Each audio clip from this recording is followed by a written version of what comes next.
Well, hey, everybody, getting ready to record Mike in the Midwest, episode 195 here on YouTube for our patrons. So here we go.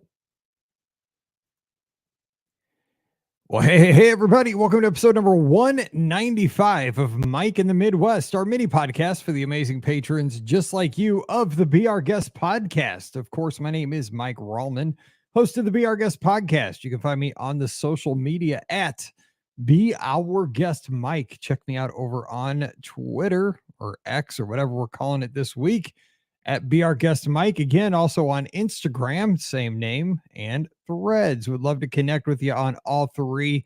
Also, one of the places you can always find me. We are really having a great time in our Be Our Guest podcast clubhouse. This is a great place for the listeners of the show.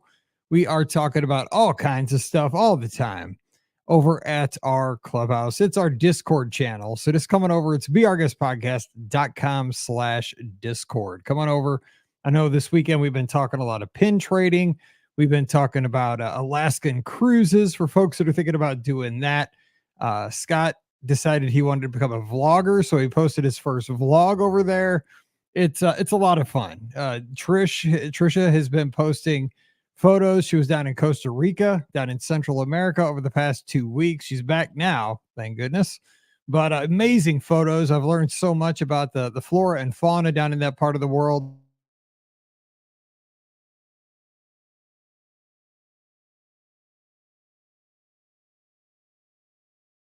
Every a couple of times a day, we have a great time just getting together over in our virtual clubhouse. Folks from all over, the Julie from Scotland's over there, folks from the UK, all over the United States. We're having a great time, and just more and more people joining each and every day, which makes it awesome. So again, beourguestpodcast.com/Discord.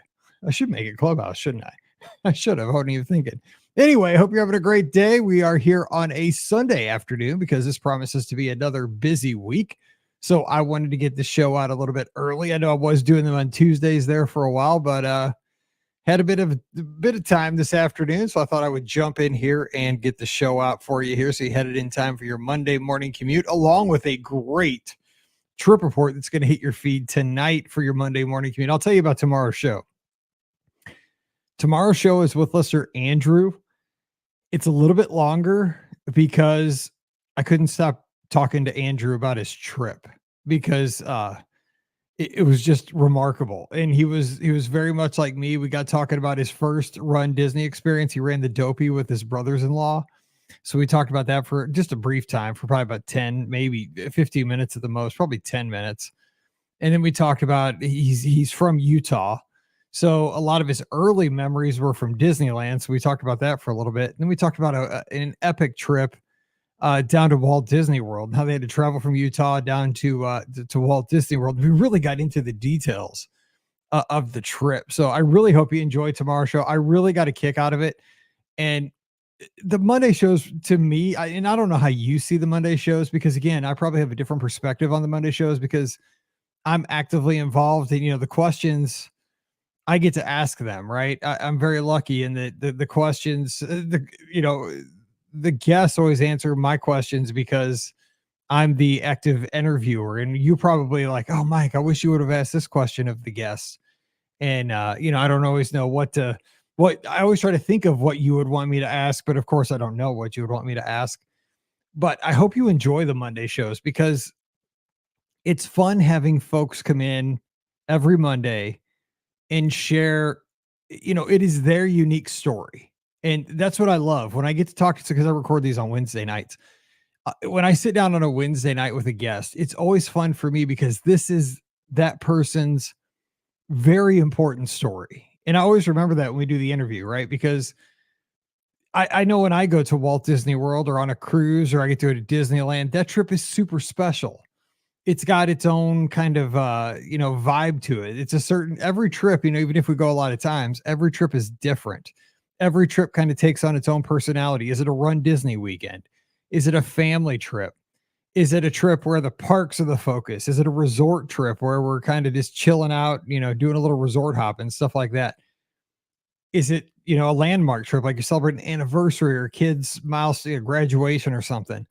I love being able to share these stories with you, but I love hearing about them. I love the guests coming on. You can just hear the laughter and the passion in their stories, and that they come on our show and share these stories week after week, year after year. It really does get me, and I hope that it comes through on Mondays because and we put them on Mondays intentionally. I put them on Mondays because for most people, Monday's the toughest work week, right? It's hard to go back to work on a Monday. And I hope this kind of kicks your week off in the right way. If you haven't noticed, and I don't know about, again, this is why this is the Patreon show. I try to give you a little bit more for supporting our show financially. And you're not supporting Mike in the Midwest. Again, you're supporting the Be Our Guest podcast because the podcast is expensive with all the bills and stuff. This isn't. This is a little bitty side thing. But, millions of downloads and, hosting 2,500 episodes, that gets really expensive real fast. So you guys really helped me out there, which I really appreciate. But I hope you've noticed in almost 200 bonus episodes here with this sideshow that one of my underlying goals of Mike in the Midwest is I'm trying to put out a little motivational podcast for you guys. I'm trying to do something that is not inspirational, but that is uplifting. And by the way, I'm going to talk about this in just a minute. I've had the Masters on in my office ever since Thursday because Scott is really into golf, right? Scott, my buddy. I'm not a big golf guy. I used to be. I talked about this on one of the very first podcasts when I used to golf with my grandpa twice a week growing up. So I have the Masters on here in the office. Somebody shot a ball right into the crowd. And I mean, somebody just got drilled and people went down. I mean, like 6 or 7 people just went down. It was the leader too. It was Scotty Scheffler that just drilled somebody right behind the green. And I mean, people were just bailing out like it was like a grenade going into the crowd. Sorry about that. I should have the TV off here in the studio when I record because that was one of the funniest things ever. So earlier in the week, again, hang out. You know what you're getting with me, right? This is Mike in the Midwest. We're just hanging. Earlier in the week, I think it was Thursday or Friday, Tiger Woods had to shoot a ball between some trees. And he shot, you might have seen this on social media. He shot a laser, had to be low because he was in between some trees. So he had to keep it low, did not hit the branches up high. And he got it out, but it shot right past the green. And I mean, it hit somebody sitting in a chair. There's a whole group of people sitting right behind the green. Hit a guy. And I mean, the guy went down like he had been assassinated. I mean, it's on social media. And all the announcers say here, because they're proper golf announcers, like, that ball's coming in hot. That's all they said. Didn't even say anything about the guy. It looked like he got killed. I mean, of course, I'm a 12-year-old boy, so I'm cracking up. And I watched it like 38 times that night in my love seat. My wife is making fun of me. Like, how many times are you going to watch it and keep laughing? I'm like, probably for the next 45 minutes because it's hilarious. I hope the guy's okay. And of course, Anthony Wade, one of our listeners over in the Discord, was at the Masters that day. He had Masters tickets. So I was just praying to God that he survived, and he did. He posted a picture later that night on the Discord, and all was good. Anyway, what was I talking about? Oh, I just, we put those trip reports out on a Monday for the sole purpose of, I think they're the best kind of inspirational thing to kind of start your week. Listener questions, they're practical, right? I mean, hopefully they're supposed to be fun shows, but also they're nuts and bolts. They're Wednesday.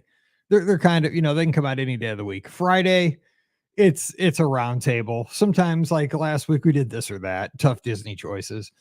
It's the end of the week. We're just having fun. We're getting ready for the weekend. That doesn't need to be, that could be just a wrap. We're kind of mailing it in on a Friday. So that's a Friday show.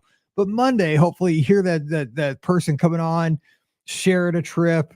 We're trying to virtually help you get into the week, get to work and make it through a Monday. So hopefully you kind of see how I think about things when I decide what show's coming out when. And we decided that back in 2008. So it's been a minute. Anyway, what's going on? I've just rambled for 10 minutes.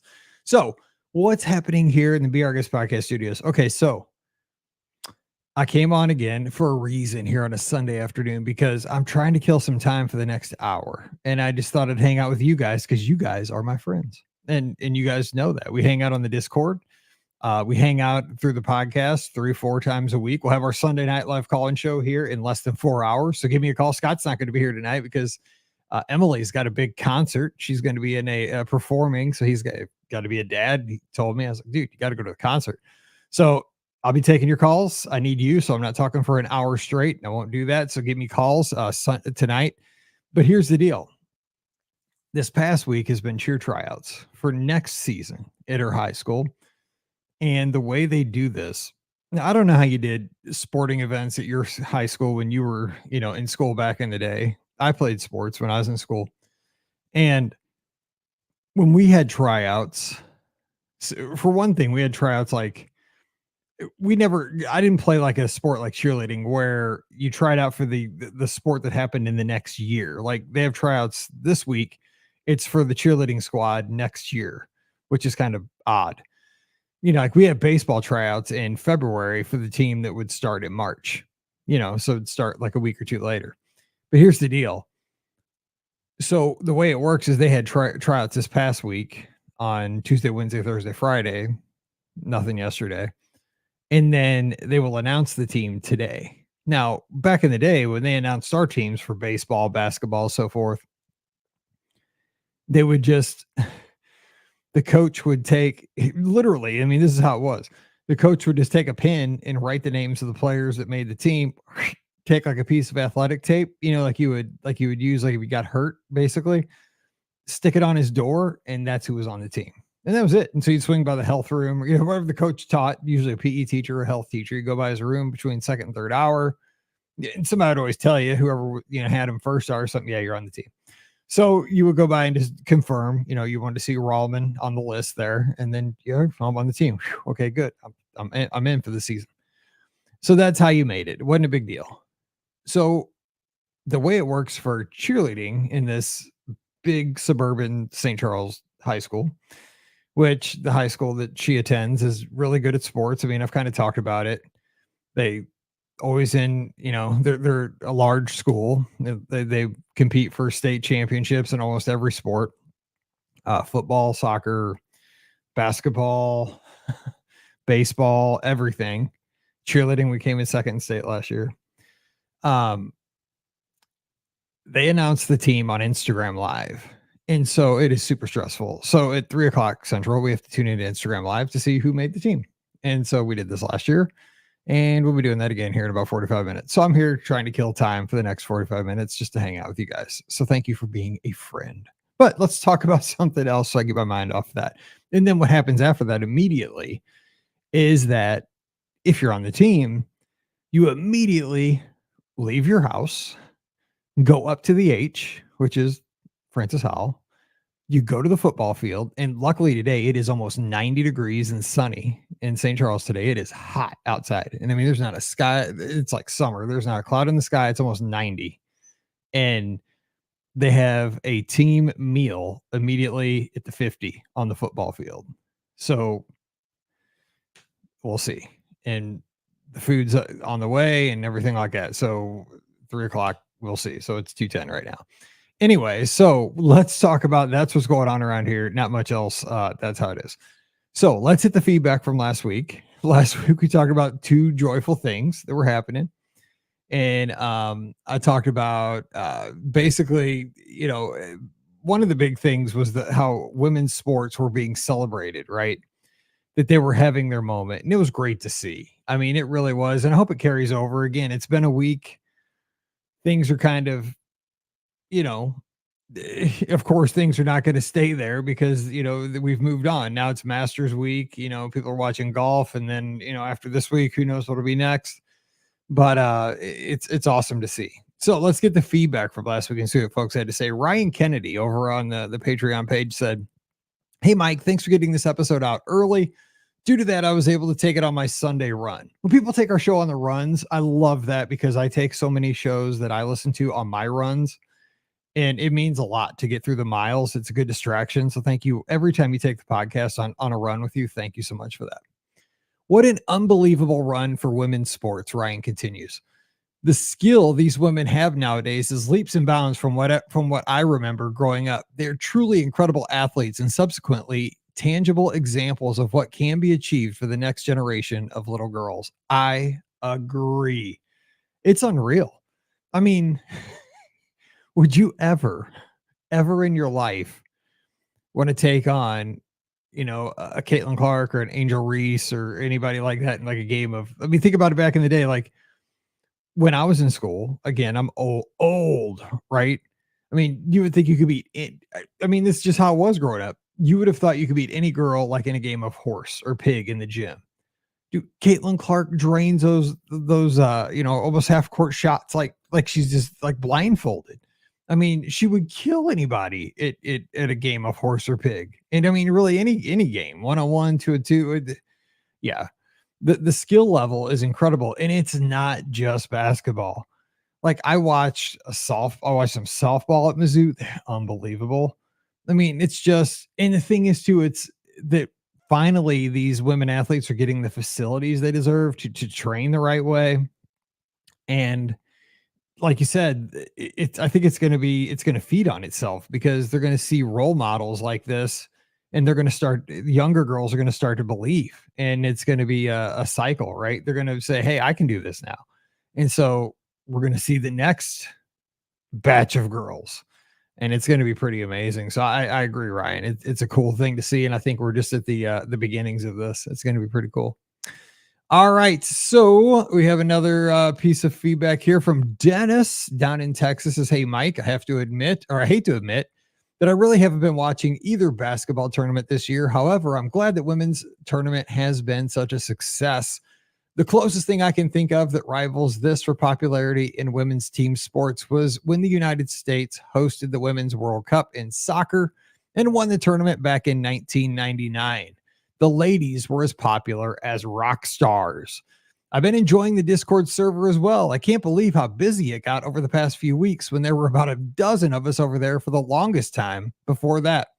It was actually a challenge to keep up with everything going on now. Thanks for creating the clubhouse. Thank you, Dennis. I agree. I felt so bad because we had to, we started the Discord server in 2020 and I didn't know what it was. I just knew that, I'll be honest. I listened to Leo Laporte's podcast. It's called the Twit Network, This Week in Tech. And he's as old as my dad. So he's a couple years younger. He's like 67. I think my dad's 70. But he does he has a network. So he does This Week in Tech as his like big Sunday roundtable show. He does Mac Break Weekly on Tuesdays, which is a show all about Apple. But I kind of model my podcasting after what he does because he's been doing it like since the 90s. And because he's kind of a combination of like AM talk radio, and then he was one of the very first people ever to do a podcast. And I've listened to him for 20 years. I used to watch him on TV on our cable TV channel called Tech TV way a long time ago with my dad. And this was in the 90s. And the thing is that he had a Discord server way back then. So I thought I got to have a Discord server. So I started in 2020. I thought this is perfect for COVID. Like everybody's got to have a Discord server, like so people can virtually hang out. And I started it and I didn't know what to do with it. I'll be honest. Like I saw those hashtags and it was called the server. I didn't know what a server was. I had no idea what to do with it. And then here's what happened. I saw that there were a few people in there all the time. Not many, but like Dennis and Trisha was posting her trivia in there just religiously for years. And there was hardly anybody in there. And I was never mentioning it. I was never giving it any love. And I felt horrible because I'm one of those people that it's like, you shouldn't have something if you're not going to give it 100% effort. Like that's not right. And finally, one day I was like, you're doing these people wrong that are over there that are not getting any interaction. And so about a month ago, I said, you know what, you got to give this a go. And so that's when I decided we're going to promote this thing. We're going to make it happen. And so we are going to make this thing happen. And it's working right now. So I just want everybody to come on over and continue because it only works if we have a lot of people over there. And it's been fun. I mean, the energy of the clubhouse has been awesome. And I love it. And just want to thank everybody for going over there. Let's keep it going though. Just keep checking in because it's a lot of fun. It's back to the old message board days and I'm having so much fun with it. So thank you. And Trisha says, Discord is dangerous. I think about it a lot because of the awesome engagement from folks. I was at the gym on Saturday and they were showing the masters and it reminded me that a buy member was lucky enough to be there. One of our members was lucky enough to be there. It's so great to have a safe place to build friendships. In other news, returning to real life after 2 weeks of paradise was tough. The only thing that softened the blow was knowing I'm going to have Disney World in less than 60 days. Hang on. You get a bell for that. Almost, yes. You're close. So speaking of that, I had to buy the tickets for our July cruise. I bought our airline tickets, Southwest. I think I did good. I got all 3 of us round trip nonstop tickets for $1,100. God, that was so expensive. I mean, that's a lot of money, but I mean, I is that not a good deal? I think it is. I've been shopping and shopping and shopping. That's the lowest I've seen them, and I don't think they're getting any lower. I mean, I we took the 5:30 a.m. flight down on the way down to get the cheapest fare. I mean, that was the cheapest of the day, and we got the cheapest flight going home. So I don't know. I'm a cheapskate. Got the 2 cheapest flights of each the cheapest flight of each day that we have to travel. And but I mean there's 3 of us and I guess that's the way you go and it's Southwest. So pretty excited though. We have air. Just got to book hotel and then the cruise is paid for, air is paid for, one night of hotel. And the only thing I got to add is ground transfers. I got to decide if I'm going to do Disney Cruise Line ground transfers, if we're going to Uber, if we're going to do private transfers. I can't decide there. That's the last thing I got to decide. But it's getting close. I got to check my sign back here over my shoulder, see how many days I got left. I think it's about 84, 83 days till the cruise. We're getting there. It's almost time. Anyway, let's talk real quick about today's topic. One thing I want to mention, I have been watching the Masters because of Scott. I've had it on nonstop. So on ESPN Plus, which we have because that's how we watch Paige's basketball games because they play in the Valley and all their games are on ESPN Plus. On ESPN Plus, there's this thing. Again, I work from my office and I work from home when I do my travel, right? So I'm the only one home on throughout the week. And so I usually watch Pluto TV and I watch like Price is Right reruns or, Love Boat reruns. So it's really boring. So this week when the Masters was on, there's this channel on ESPN Plus where you can just like follow. It's called Featured Groups. And so it would just follow like 3 people or 2 people and just you could watch them play their entire round. You just click on that channel or that feed and it will follow them through their whole 18 holes. And so I did that on Thursday and Friday. So like I'm invested. I've been watching I've been watching the Masters nonstop Thursday, Friday, Saturday, Sunday for hours. I mean, hours each day. It's on right now. And so of course I've been watching a lot of Tiger Woods and he was doing really well on Thursday and Friday and he kind of fell apart yesterday and today. And I was thinking about this and it's kind of remarkable. Forget about the stuff he's done, like whether you like him or not, or he's made mistakes. We all know that, like in his personal life, whatever. Here's the thing. I mean, he's been an incredible ambassador for golf, but I was thinking about this. When he had his first Masters win, I think it was 1997, they said, I was a first-year teacher. Like I remember where I was when I watched him win the first Masters. I remember I was grading papers as a first-year teacher. And where I am now, like I barely knew Pam. Mallory was not even a glint in my eye. She can drive now. Of course, Pam and I were not married or anything like that. She was his teacher next door. Uh, it's like I was just a kid, and here he is. Obviously, looks a lot older. I look a lot older. He was like, what was in front of him? All this history, all these wins he was going to have, and then, you see him this past week, and he made some incredible shots. Like you still saw hints of glory in his play, even at I think he's 48, 47. But you can see, like, as he's walking up the fairway, that he's got back issues. His foot's all messed up. He's out there, but he's an athlete hanging on. You can tell he's an athlete hanging on. And he's still awesome. Don't get me wrong. I mean, he can still beat anybody that he wants just about. I mean, he's playing at the Masters. He made the cut. I mean, that means he is an incredible athlete. Don't get me wrong. I'm not comparing me to him or anybody to him. But I think there's a parallel here. I think all of us, they always say that Father Time is undefeated. That's a saying for athletes. Father Time is undefeated. And you run into that when you play sports. And I think I'm coming up to that, and as I was watching this over this past week, like I struggle with this myself because I know that like there was a time where I had to give up speed skating, because I used to speed skate at a very, very high level. And I just, eventually you just can't do it anymore. Everybody else is younger and faster and your body just can't do it.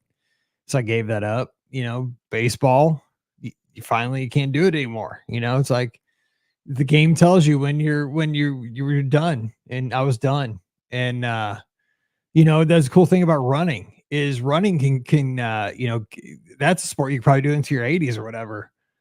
But there's also a point in time where th- I'm a kind of a competitive person, and I want to do it at a certain level in a certain way, and I don't know how much longer I can do it the way I want to do it.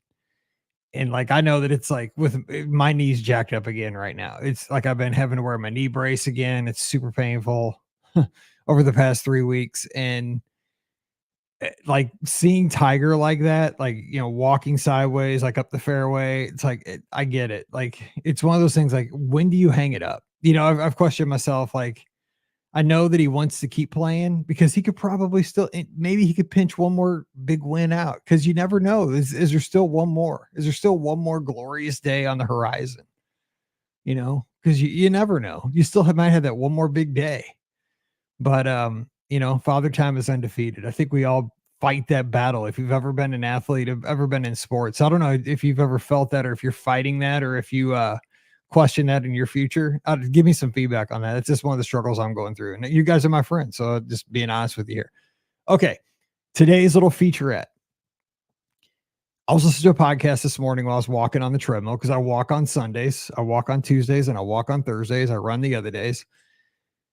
And they were talking about mobile phones.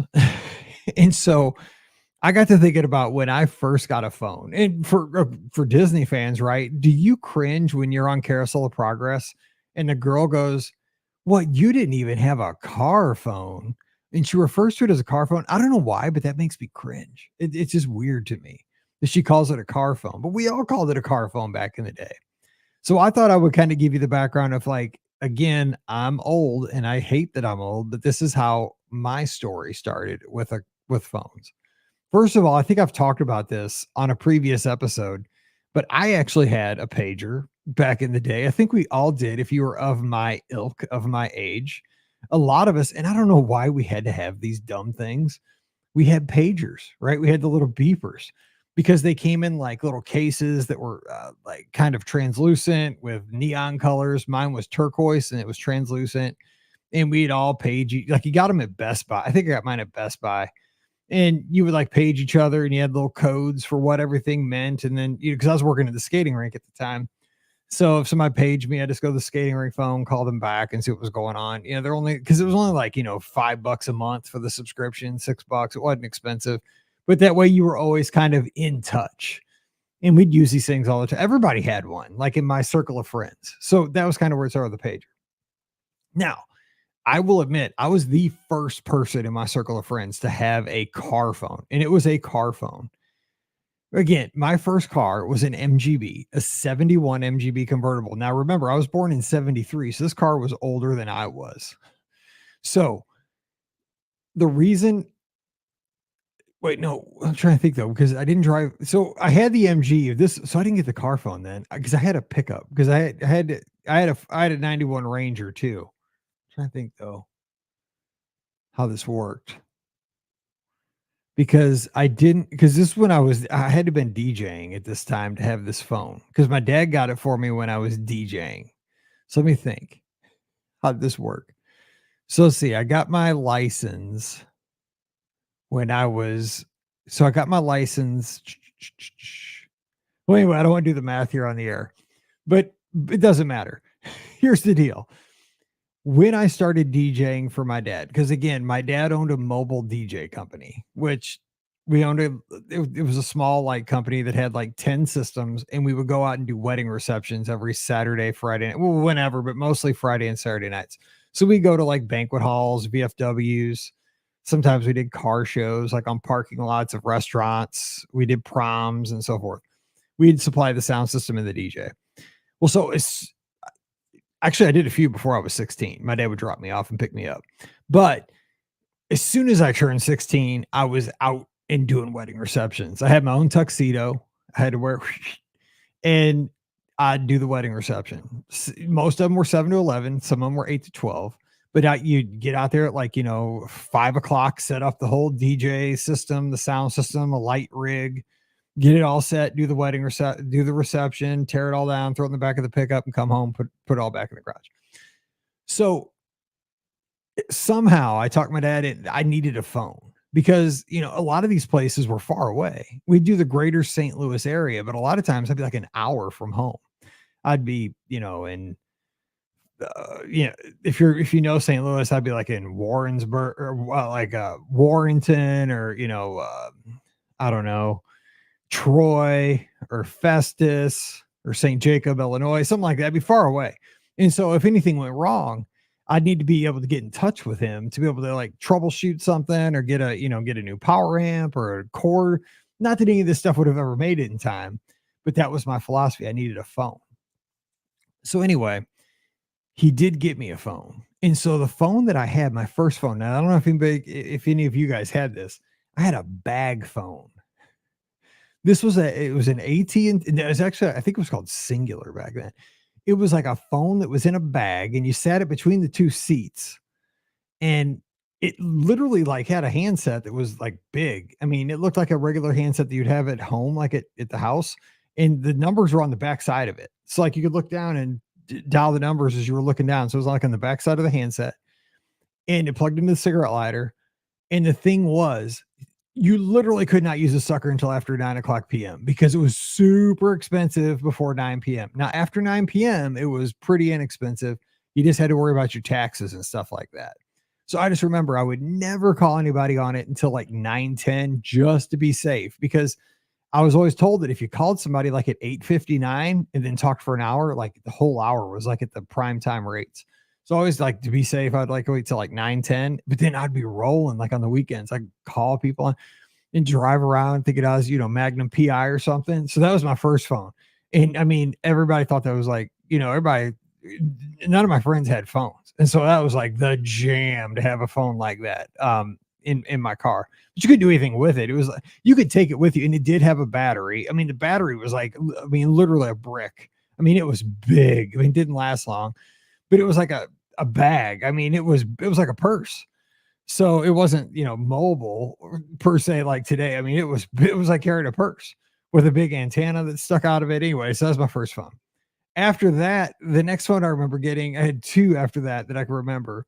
I had like, I think if I had this one, it was a Singular and it was like a flip phone, but it had like a slidey brick. I'll have to get some pictures and maybe post in the page. I'll post them in the Discord. But everybody had this one that I knew. It was like kind of bluish gray, and it was just like it kind of triangular shaped, and everybody had this one. It flipped in. It was like kind of oh man, everybody had this phone that I knew, and it was like a tank. So it was a Singular phone, and it flipped in, and so everybody had that one. After that one, I had that Nokia candy bar phone that everybody had that one. So now let me tell you, I had that one for quite a while, and I loved that phone. It had like Snake on it.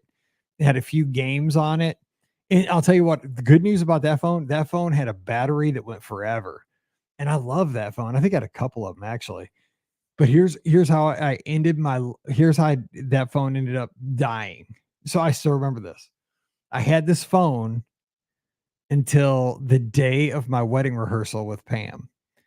It was like either the day of our wedding rehearsal. It was like right before we got married. It could have been, yeah, I think it was the day of our wedding rehearsal or wedding rehearsal dinner or something.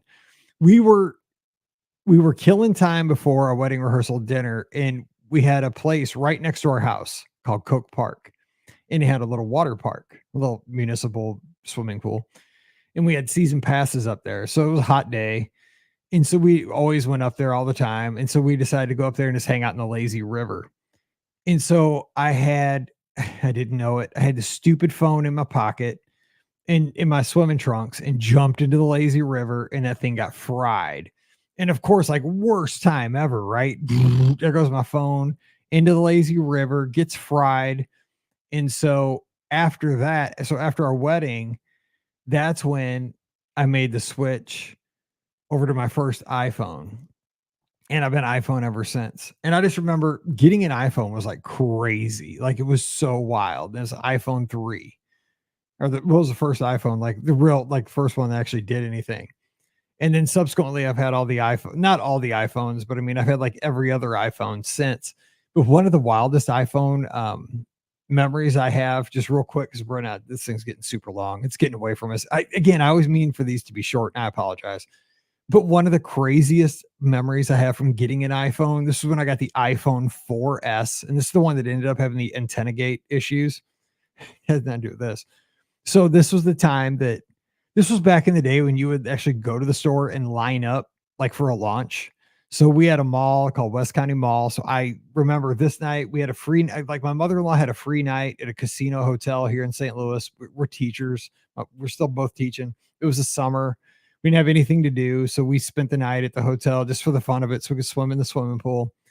And I got up super early that morning, drove out to the mall and stood in line to get this phone because I wanted to make sure I got it on launch day.